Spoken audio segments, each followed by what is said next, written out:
Wireless LAN Professionals, podcast episode 109. Wireless LAN Professionals is a place to educate, inform, encourage, and entertain those involved in wireless LANs. This Wireless LAN Professionals podcast is an audio manifestation of these goals. Our host is a wireless LAN veteran, consultant, designer, and teacher, Keith Parsons. And now, the podcast for wireless LAN professionals by wireless LAN professionals. Our first interview today is with Luke Jenkins of Weber State University, talking about wireless and his large campus, his edu market, and how he's doing that. Second up is an interview I did while I was out in Cleveland with Eric Camulli on where is 7 Signal and an update on where they are today. And then our 10 Talk choice today is having difficult conversations with and engineers. So that's from Jonathan Davis. Enjoy the show, and I'll see you back at the end. Main session. Welcome. We are here today with Luke Jenkins via Skype. We're actually both in the same state, which is a little odd for me to be in the state of Utah. Luke, you're up in Ogden, right? Correct. And I'm down here in Elk Ridge, kind of by Payson. Anyway, we're here today to talk about Wi-Fi in the large edu environment and also learn a little bit about you and some of your hobbies and stuff. So to start out with, can you tell me how you got hired at Weber and how you ended up where you are at this point? Sure. And first, thanks for having me on. This is a great opportunity. So I started off at Weber State as a student and then progressed up through as a student employee and then as an intern in the networking department, and joined on full-time just over 7 years ago now. So before that, I did some consulting and some conference networking, conference Wi-Fi, and my roots in Wi-Fi go all the way back to a short stint at a wireless ISP back in 2000. So what was your major that you were studying in that kind of led into this? Well, my major isn't directly related. It's computer engineering technology. I started off as computer science, didn't really love programming, decided I wasn't a very good programmer, and looked at a couple other different departments on campus, but decided that I liked mixing a little bit of computer technology and programming just a bit with soldering and electronics, and so settled on kind of a hardware side of the house there. So, and I'm sure you keep up with that on your hobby side too. Oh, I sure do. I messed around with electronics quite a bit, and I've been involved with a couple of fun little side community projects using electronics. So how big is the Weber State's network, both wired and wireless? Wired, we have I want to say it's about 250 switches. It's a mix of bigger chassis-based switches and 1U. So I know that's kind of a hard metric, but and then on wireless, we're at about 1,500 access points these days. And you're a Cisco shop? Correct. Yeah. Cisco for wired and wireless, and security, and then various other makes and models of different brands across the rest of the network. Well, good. So in that size of a network, are you the sole wireless guy, or are you actually just part-time wireless and part-time wired? I'd say I'm about 90% wireless. We've got a team of 4, and that includes our team lead / manager, who spends a lot of his time dealing with budgets and meetings and whatnot. So it's kind of a team of 3.5 there, and we've got our guy that kind of focuses on the wired side of the house. Our manager kind of deals with security, firewall configurations, and the like, and then I'm mostly wireless. And then we've got our new employee that we've only had here for a few months now, and he's been doing great, but still getting up to speed. So when you started in the part-time just as a student employee, was it also doing wireless? I came in right at a time when the previous person who had kind of the wireless role had departed the university, And it was during a tough economic time, and the university was really watching the bottom line, and they didn't immediately backfill the position. So I came in with a bit of experience and knowledge on how to configure and manage the wireless system that we had at the time. And so I was able to help out more than a lot of student hourlies probably would have been able to. Well, it sounds like it turned into a pretty good opportunity for you. Yeah, I've been really happy with the role here. So just to kind of date it here, what type of Cisco APs did you start with? So when back as 1200s? Yeah, we had a dozen or so 1232s, and I want to say it was right about 300 APs total, and the balance of them were 1131s and 1242s. So not ancient. They were fairly up to date at the time. We found a few older Orinoco and Proxim type devices lingering around, disconnected but not unmounted, in that first year or so that I was here. And they were attached to Novell servers, right? Yeah, we kept on that Novell train for longer than we probably should have, but I blame our proximity to our friends down in Provo. Yeah, I have to drive past them as I go to the airport, and they have this huge building, and it doesn't even say Novell on it anymore. It has this really, really small logo that says Micro Center, and they used a micro font on it. So yeah. So that's since you've been there, you've like 5 times the size of your wireless network. Yeah, and we've gone through. I don't think I've gone through 2 full replacement cycles, but I've definitely installed buildings, network designs of buildings, and have had a chance to go back and revisit them a second time in my time here. So in your edu environment, with that few of people, I'm assuming you contract out a lot. So what of the design, install, configure, validation, remediation cycle, how much of that do you do versus contract out? Pretty much everything but physical install. But I do get some help. We'll usually have a student hourly or an intern type position as in the group as well. We don't right now, but they definitely help out a lot with the boots on the ground surveying and validating. But design and all the other pieces are on my shoulders. Cabling too?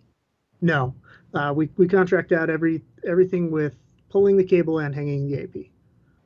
So are you a Cat 5e, Cat 6, Cat 7 dual drop? What's your current design when it comes to pulling cables? Lead with single run a Cat 6A, and on new construction, if it's an existing single Cat 5e and I can test it up to a gigabit or it validates up to gigabits, then I am just fine with that. So it kind of comes down to if it's a new build or a remodel or just a kind of a tech refresh. So I don't have a hard and fast line. I'm a realist in knowing that if it makes sense to kind of future-proof a little bit, you should, but the APs aren't going to fall off the grid if they have a single link at 1 gig. Not instantly, no, probably not. Yeah. At least we hope it stays that way. So next is a religious question: mgig or no mgig? Mgig on new install, like I said, kind of a future-proof kind of thing. Because of the way budgeting works here at Weber State, most of the central infrastructure is funded centrally by our IT division, but the actual APs are often they have to be covered by the building owner, the department, the college, the auxiliary group that manages that building. So I often don't know when that building is going to get another refresh. So I don't think gold plating is quite the right term, but I definitely build with a long-term vision. So anything brand new, when there's the budget to do it, I usually install MGig switches and MGig capable APs. Very nice. One of the things that's unique about edu environments compared like K-12, it's very much just classrooms and maybe there's a larger cafeteria or something. But you run the whole gamut from housing to outdoor stadiums to grass areas, not to mention classrooms and large classrooms. How did you prepare to be able to design? And I mean, those are widely different environments. They definitely are. And the other big one you missed there was housing, where it's a super dense and lots of very non-enterprise friendly devices. So you really just have to approach each one and try and meet the goals as best as you can. We're almost always constrained by where we can mount APs and aesthetics, budget. So the constraints are usually pretty limiting, and you just kind of have to figure out the best option given those. Do you also have a separate set of requirements for each of those areas? Yes.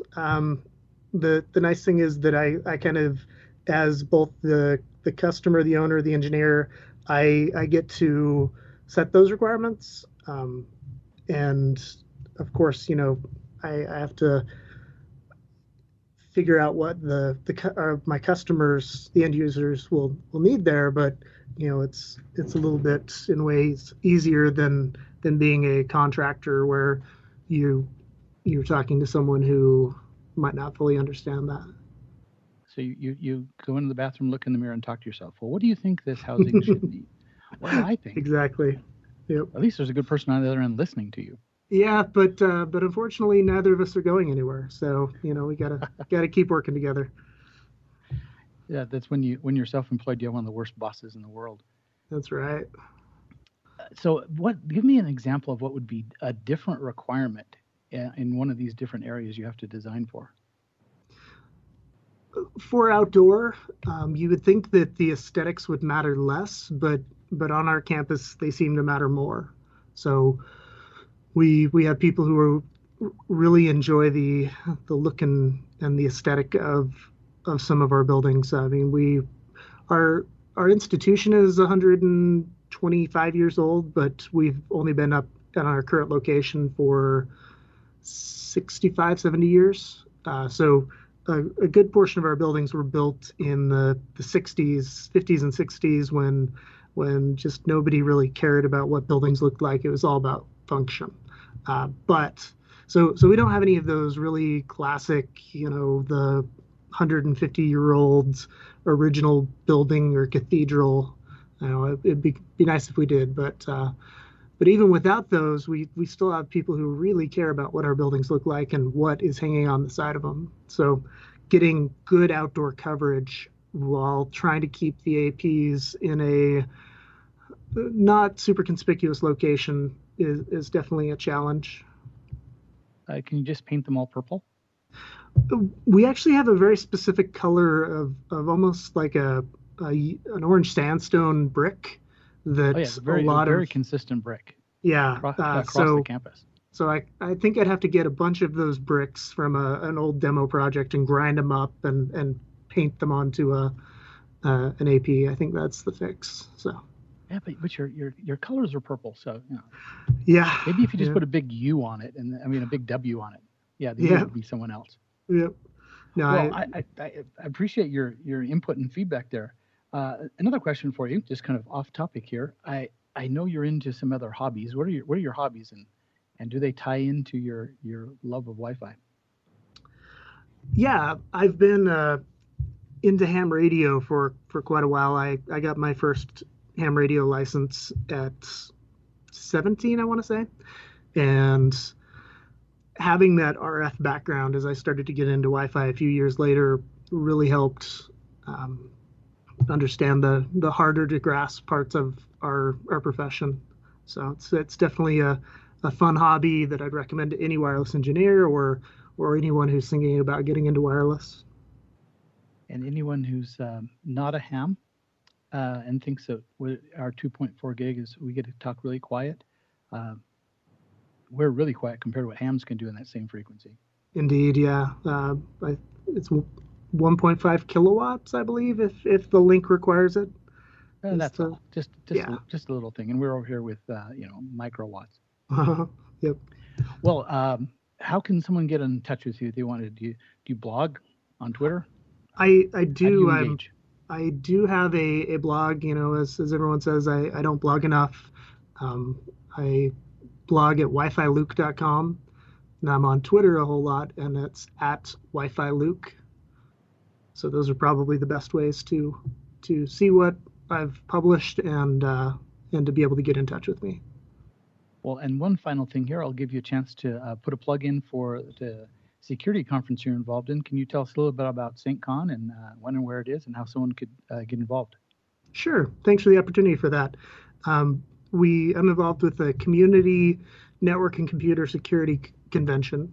It's in Provo, Utah, down near your neck of the woods. It will be October 10th through the 13th this year, 2017. It's usually around October, and we've had it in Provo for a couple of years. Probably be there maybe one more. Maybe we'll move it next year. But we're expecting right around 1,000 people this year.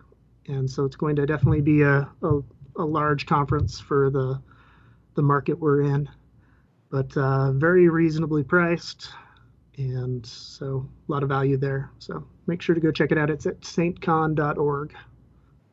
Having been to SaintCon before, I can definitely say it's a worthy conference. Lots and lots of great technical content. Not to mention you have some fun little things like your badges are always a fun treat to play with. Those are some of those electronic projects I've been involved with. We're planning another electronic badge this year that we're not going to release too much info, but it'll definitely involve Wi-Fi in one way or another. I'll let that slip. Well, let's see if I can free up my schedule so I can get down there. I think it's the same week as the CWMP conference in Florida. So if you're not going to the CWMP Wi-Fi Trek, SaintCon in Utah, it's a great time of the year to come to Utah. Definitely.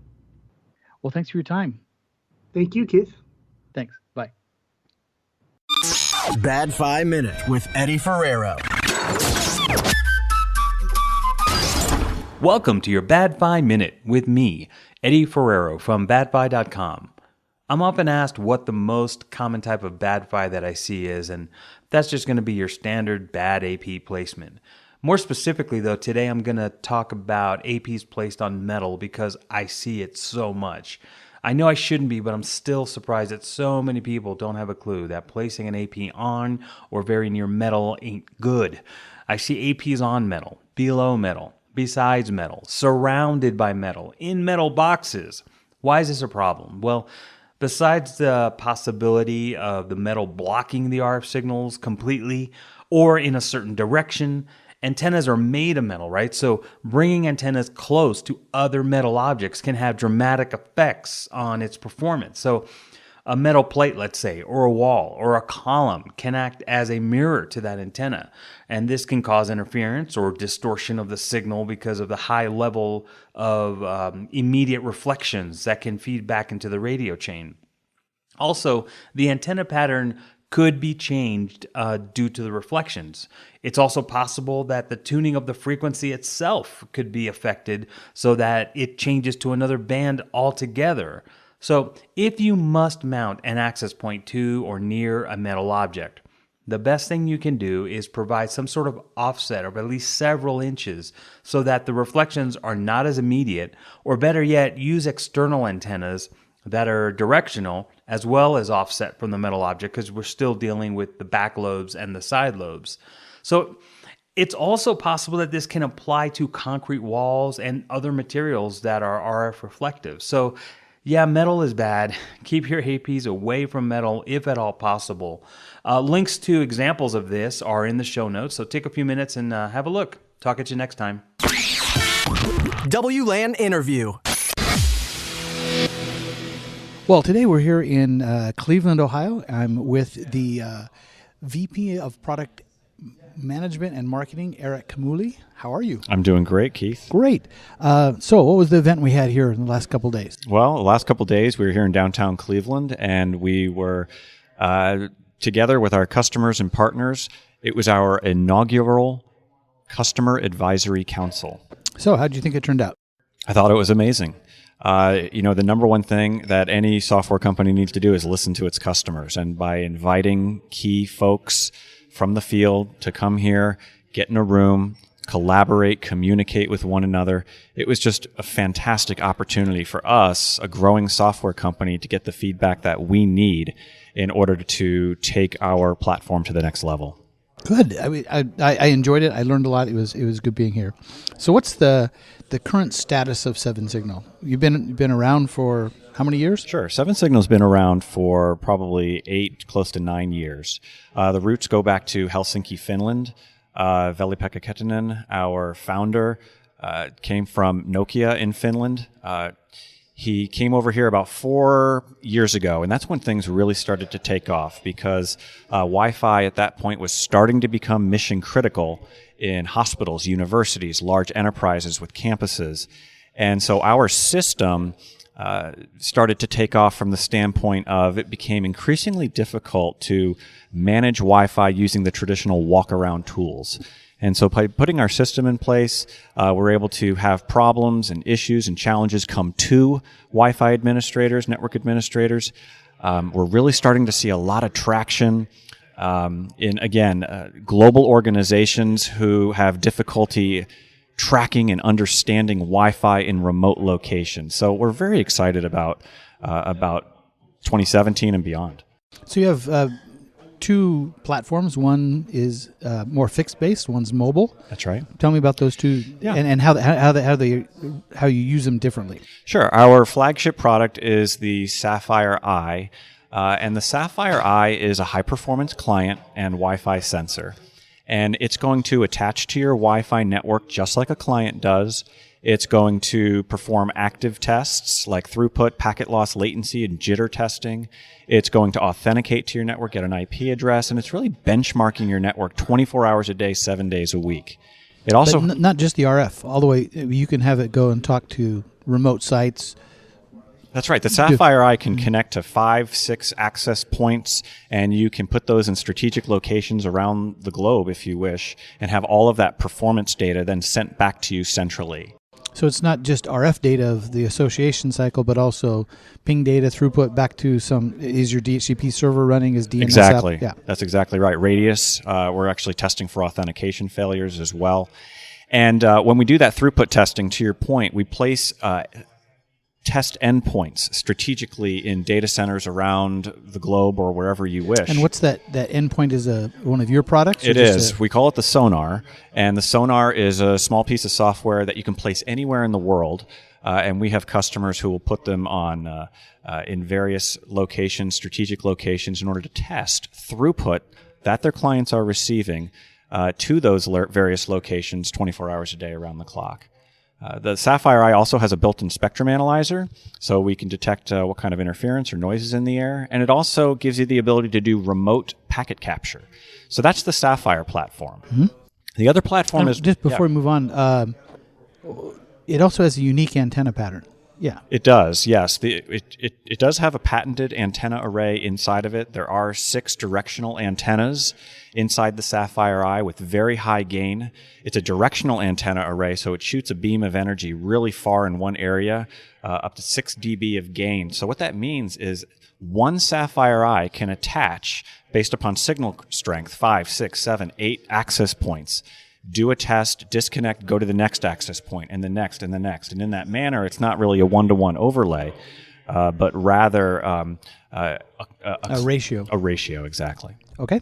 And then your mobile platform? Yeah, the mobile platform is new. It's very interesting. What we heard from the field and from our customers was that people wanted to get more data, more information about devices, how they roam, drivers, wireless drivers. And so we developed Mobileye, which is an app or an agent that resides on laptop computers, and it runs as a service in the background. And every few minutes, it's going to go and capture information like what network you're on, what your signal strength is. It's going to do ping and throughput testing. And in the future, it'll do voice quality testing as well for people on Skype and such. And we gather we crowdsource is what we say. We crowdsource all of that Wi-Fi experience data from everybody's laptop, or as many as you want to roll it out to. And as a result, we're able to get amazing metrics on how different wireless adapters perform, how different devices perform in different areas, and how they roam. We can characterize roaming behavior. So very exciting.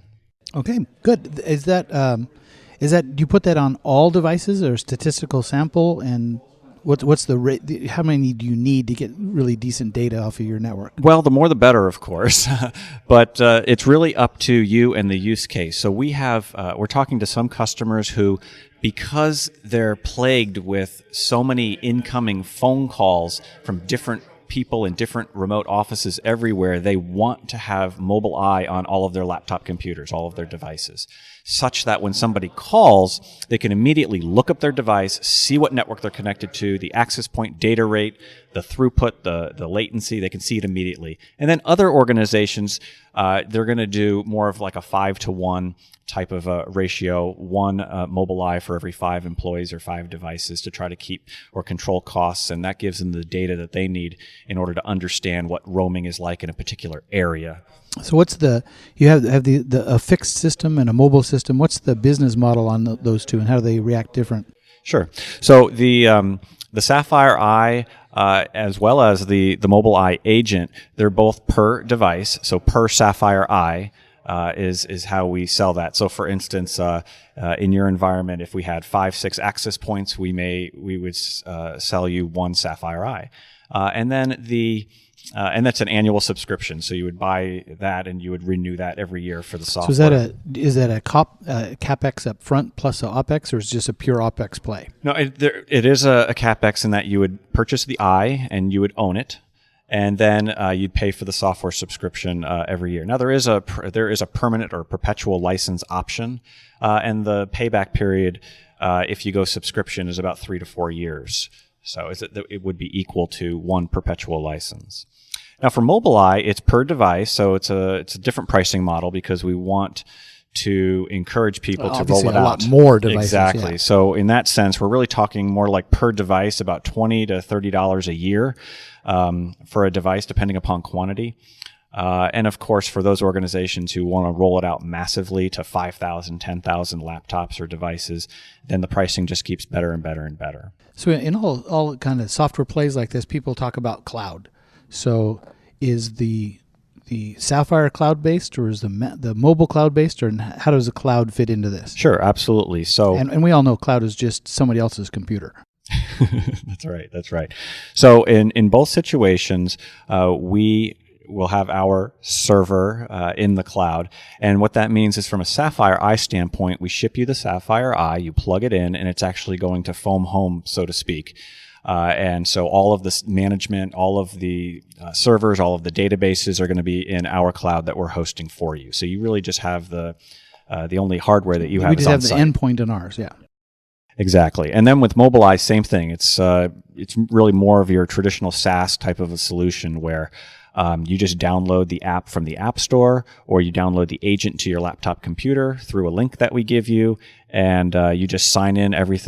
All of the data just goes up to the cloud. Everything is encrypted. The communications through HTTPS in both directions, and everything goes up to the cloud, and that's where you're going to. It's a much simpler business model from that standpoint. Okay, good. Your title is a little schizophrenic, I think. You have product management and marketing. That's right. I don't see many that have both those hats on. Sure. How did that happen? Yeah, how'd that happen, and how's it work out for you? Sure. Well, my roots are in sales engineering. I'm somewhat of a technical person, a technologist, and I came up through product management as well. And so when you work for a technology company, in order to be an effective marketer, you really have to understand technology. You have to know the technology. You have to know technical audiences so that you can then craft a set of marketing messages that are going to appeal to them.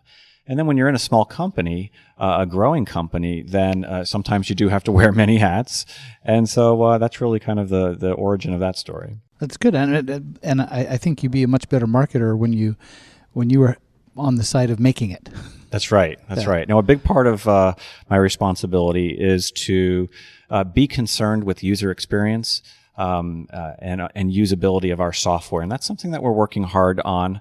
We're trying to take something that's very technical in terms of RF and Wi-Fi engineering and design and performance management, and it's our responsibility to make that easier for people to understand, extract meaningful metrics and analytics from, so that they can make changes, manage, and optimize their Wi-Fi network. So I get involved in software development from the standpoint of making sure that when an interface or a web page or a form is designed, that another set of eyes takes a look at it to determine if it's actually going to be usable for the general public. So. And being over marketing, I'm assuming you also handle social media. Yes. So how does Seven Signal work to engage with the community, both on Twitter, social media, Slack, conferences, etc.? What's your social media? Well, we obviously post a lot of company news through social media, but really, Veli-Pekka VP, our Chief Innovation Officer and founder. Much easier to say VP. Yes, it is. He is really the one who is out in the community. He's well known. He's been involved in the Wi-Fi community for a number of years now. So he engages, gets involved in the conversation, will convey to the community what Seven Signal is up to. Will chime in with the Seven Signal point of view when certain topics come up. So we really depend upon VP to engage and to get involved. So he's monitoring regularly. And from running the WLPC conferences, we love having VP come and speak, because when he talks, everyone just stops and listens, because he definitely is a very bright, intelligent guy and knows how Wi-Fi is working. That's right. Well, thank you very much for your time. If there's any place someone should contact, we'll add on the podcast. We'll put in links, whatever. We can just link them to. Okay. Yeah, Seven Signal's web. That's right. Do you also have a separate blog?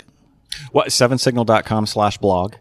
We'll add it to the simple show notes. Yeah, please do. And we love and subscribe to it through an RSS feed. Keep an eye on our Twitter @7signal, and you can follow us on LinkedIn as well. Thank you very much. All right, thank you, Keith. Divergent Dynamics with Devin Aiken. Today we're going to talk about SSIDs, Service Set Identifiers. That's your network name. I recommend in normal enterprises, and that's a broad term, but certainly it would apply to things like hospitals, clinics, retail environments, K through 12s and universities. So anything like this, that you have 4 or less SSIDs per radio.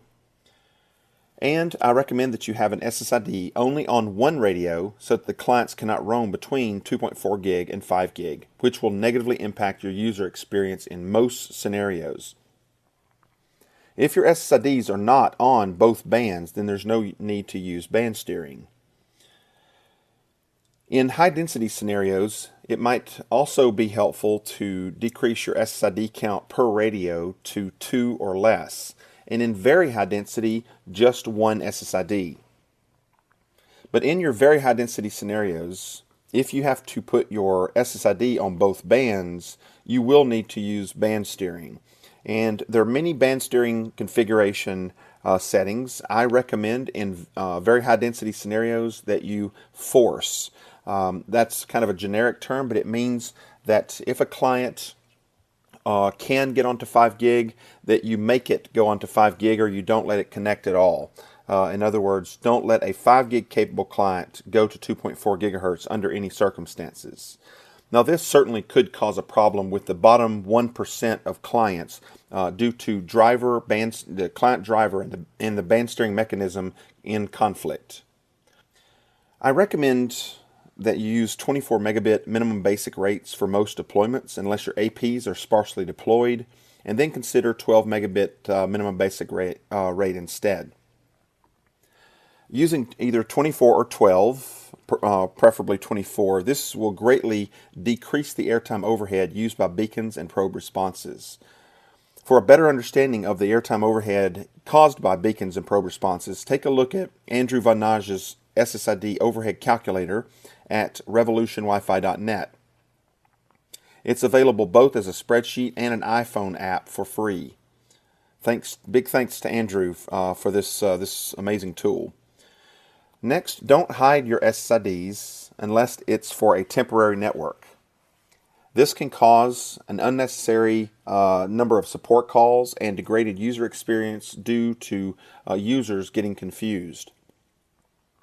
When you hide your SSIDs, the beacons and probes are still transmitted and still take up airtime. The only real difference is that the value in the SSID field in each of those frame types is removed. Thank you.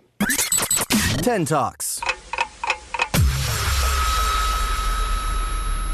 Difficult Conversations in the Engineer. If you guys don't know me, I'm Jonathan Davis. I am a recovering angry engineer. It's funny how often we get pulled into these difficult conversations.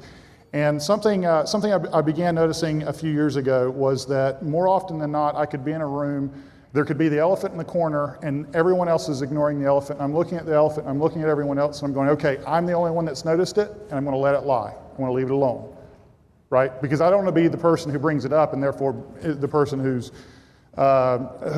problem it is, right? A couple of years ago, through some various life changes, I became the person who could no longer just simply ignore elephants in the room. And as I did, I began realizing that I wasn't noticing something that no one else was noticing. Everyone was aware of it. No one knew how to talk about it. And so I've spent the last couple of years trying my best to figure out how to talk about these elephants in the room, how to have these difficult conversations with coworkers, with customers especially, right? And a lot of us deal with customers, and how to do it in a manner that doesn't make it so that we're the bad person for bringing it up. We are the problem because we addressed the problem, right? And so that's kind of where I'm at and what I want to talk about today. So let's just talk about a couple of quick facts of life. First of all, you cannot avoid difficult conversations. You can't delay a difficult conversation and make it easier. It doesn't work. But the more often you have them, the easier they become. The anxiety that you feel as you go through them on a regular basis, that starts to decline. And you begin realizing that the earlier you have them, the better it improves those relationships with customers. And in my own personal experience, I've had some very strained customer relationships that once we had one or two difficult conversations and got those addressed, the respect level on both sides came up, and in the process it became a very simple, easy relationship. And I want other people to have that experience. So why are they so difficult, right? What is it that fuels our anxiety about these conversations? And it really boils down to two things: fear and our own pride, right? Ultimately, it's you want to take pride in your work. It's a great thing, right? We want to produce product that we're proud of and that we want other people to see and that we're comfortable coming to WLPC and talking about. And we're also afraid of something happening to losing the reputation that we've built for ourselves, right? So these are the two things that drive so much of the anxiety that comes along with a difficult conversation. When we talk about fear outside of just the reputation impact, it's also fear of the unknown, fear of undeliverable expectations. We've all had the customer who wants it, cheap, fast, and good, right? All at the same time, and preferably yesterday, right? So there's always those times that we're dealing with expectations that we cannot handle. Fear of appearing incapable or ignorant. Fear of harming the relationship with a customer. All of those things kind of play in. And when we start thinking about pride, there's always that concern that if there's a problem with our design that we implemented, that means that there's a problem with us, right? And when you first hear that, you kind of push away and you go, that's not what I really believe. But then you ask yourself the question: if you go to a customer site and you weren't the one who implemented the design that you're there to fix, it's really easy to ask them, hey, tell me all your problems. I want to hear them, right? But if you're on site and it's something you designed and implemented, tell me all your problems sounds like, tell me the ways I failed you, right? So there's that gut check that kind of happens there. None of it, we all struggle with that a little bit. When we're dealing with this, though, the thing that we need to remember is, even if you're responsible for the original design and it was only a year ago that it was implemented and they're already calling you back for problems or whatever, there's three things that always take place, right, before you get called back, and that is the technology's changed in that time period, the customer requirements have changed in that time period, and you've changed in that time period. Just by being here for this conference, you've changed. You've acquired new skills. You're starting to think about things in a different manner. And you're going to approach that same problem, that same design from a different perspective because of it. Bad designs happen. You know what? We're all responsible for them. You're not omniscient. You're not all-knowing. You don't know everything right now. Even if you're CW&E, the technology is always changing, right? When you're dealing with a customer, make certain you're always talking about the problem, but focus on the resolution. That's where you need to think about. That's what you need to think about, and that's where you always need to focus your energy. That takes a little bit of the pressure off of ourselves, and that also is always reassuring the customer that that's the important part. Not, you know, I don't need to be whipped about this. I need to get it fixed for you. Psychologists use the term halt to describe those moments when we're not necessarily up to our normal level of experience, or maybe we create a bad design. Hungry, angry, lonely, tired. How many of you have ever done a design or worked with all four of those, functioning, right? You've been on the road for a long time, it's 2 a.m., you haven't eaten since lunch, and you know what I'm saying? I mean, this is how bad designs from really expert people take place. If you don't like what psychologists have to say, well, there's also this band called Aerosmith that says, you can also be freaked out, insecure, neurotic, and emotional, right? It's all kind of the same idea, and we all experience those situations. The other thing that we need to always take into account in these situations is it's not always about us, right? The customers also feel fear, the anxiety, and have pride in the game. They don't understand the technology. They're looking at you as the expert, but they feel off because of that. They're afraid of the cost and what that's going to do to their bottom line. They've deferred the solution for so long. In my current role, I took the position, and one of the first projects we took over, or I took over, was replacing a bunch of 6509 switches that the code had not been updated since late 90s. And that was last year. And I was embarrassed, even though I'd only been there for a short period of time, right? So those things kind of take over, and you have to remember that the other person is dealing with those same emotions.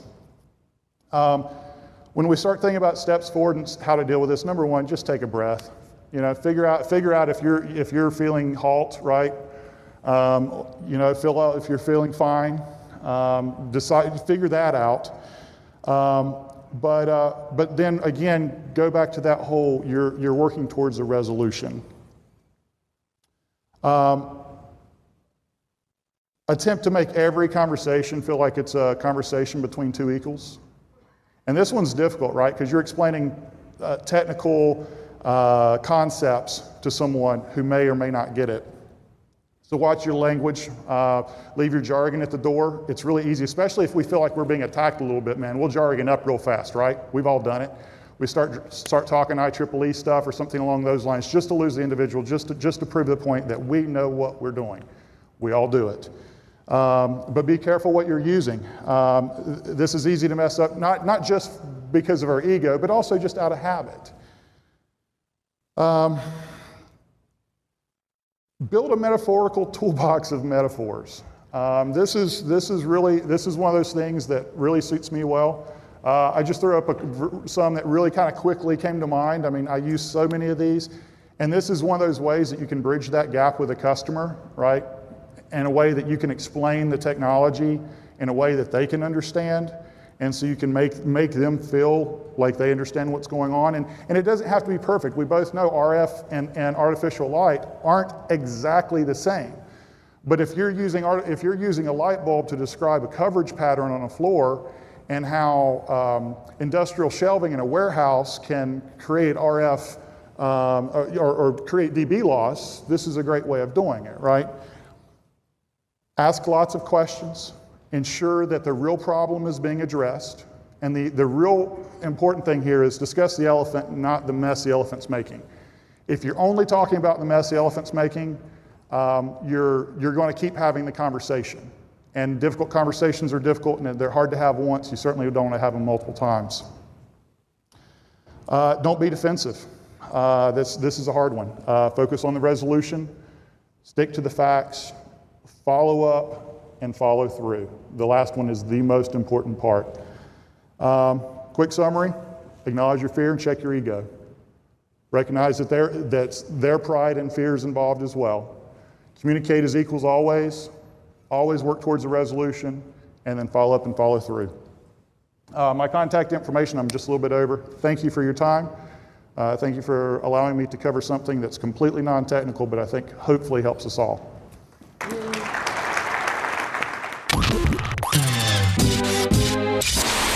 Tools Review. Tools Review. Back again with Keith Parsons, and today I'm covering a review of a tool I've used for years, for a long time on Mac OS. It has a big, long, crazy name. It's called IP Net Monitor X. It's from a company called Sustainable Softworks. They make some great tools. IP Net Monitor X is a network troubleshooting tool. It's actually a toolkit. It has 23 integrated tools. Well, they're kind of integrated, but they're also on their individual panes. And so you can quickly locate where a network problem is, gather the data you need, and you can either solve it directly yourself, or it might give you the data you might need to call your ISP and work it out with them. It combines an intuitive Mac user interface with the people who developed it had a deep knowledge of how Mac OS works, and to give you the information that you need. It's tons and tons of useful tools for doing different kinds of network troubleshooting. Now, admittedly, a whole bunch of these tools you can get from the CLI, or you can even get them from Mac's Network Diagnostics tab, but none of them have them all together in the same place with the ranges and the ability to do different configurations. So let me just go through these tools, and you may or may not need all of them, but at some time I've used just about every one of these to solve a problem. It has an address scan, kind of like a normal, just you're going to do a ping sweep to scan. But it can use ping, or you can also configure it to use UDP or TCP to scan a variety of ranges. You can even just say, look around and see what's near me, and it will do a quick scan that way. It also has a Bonjour scan for MNDS. Its report that comes off of that's fairly simple. I've used some other tools for better Bonjour scanning. It does give you the actual information. The format's kind of generic. It has a rudimentary airport signal, kind of like tools like Wi-Fi Explorer from Adrian Granados. Those tools are much better. This is a simple rudimentary, but if it's the only thing you've got, it can do a scan and show you the signal strength of the neighboring APs. It has a connection list showing current TCP IP connections, both UDP and ICMP listeners, what's going on, your NIC that you're on correctly right now. It has a quick DHCP release, just basic release and rebind commands. There's also a DHCP test, and it was designed to be able to put a lot of pressure on a DHCP server, including multiple hosts, very verbose logging. And the cool thing it does, it also does a DHCP options are also returned. So if you're looking to track down as your DHCP serving up an option 43 or something that you need for your access points, you can see that with this tool. DNS tools, it has a standard DNS lookup, a DNS query like NS lookup. It also has a DNS real-time blacklist to go out and help fight against spam or other forms of internet abuse that might be there, because it can go and ask those blacklists. Standard Finger client has a bunch of detailed information about any interface that you have, either wireless or wired. It has a quick little link test that'll tell you how fast the estimates of what your bandwidth and transfer rate will be over any specific link. It's more of an estimate, does a quick little test, not a full test like an iPerf, but it's not bad. There's a monitor for network monitoring, so it'll show this little graphical window pops up and shows bits per second, both in and out on whichever interface you focus it on. It does also have just a standard ping, and you think ping, oh, everybody's got ping. This ping, though, it has the ability to control both limits, how many times you go, what the delays are, like you can have it do a pulsed ping. You can also change the size of the ping payload if you want to do some testing that way. For port scans, it does standard TCP, UDP port scanning. It also has a special TCP stealth scanning that can try to sneak by if there's somebody else who's trying to capture and stop those scans. Like WhatsUp Gold, the original WhatsUp Gold we had years ago, it has a server scan, so you put in the servers you want it to do keep alives on and allow you to just check on one or more servers on regular intervals and then help notify you when they go up or down or stay down. There's also a cute little thing called Service Scan that will query either DNS, HTTP, SMTP on any target IP and come back and try to tell you what's the service that's actually running. Is the DNS bind, or is the HTTP, whose service is actually running behind that? There's SNMP. There's a configuration for the Mac OS client called SMPD. There's a config for that, as well as an SMP tool that'll let you, query information on any other site. You can even download specific MIBs to make it work. A standard IP4 subnet calculator, but there's also an IP4 versus IPv6 converter calculator to allow you to change between the formats. Simple TCP dump, TCP info about what's going in upstream and downstream, and of course a trace route. Traceroute, though, also allows us to do a UDP trace, a TCP trace, and could do a record route formats as well.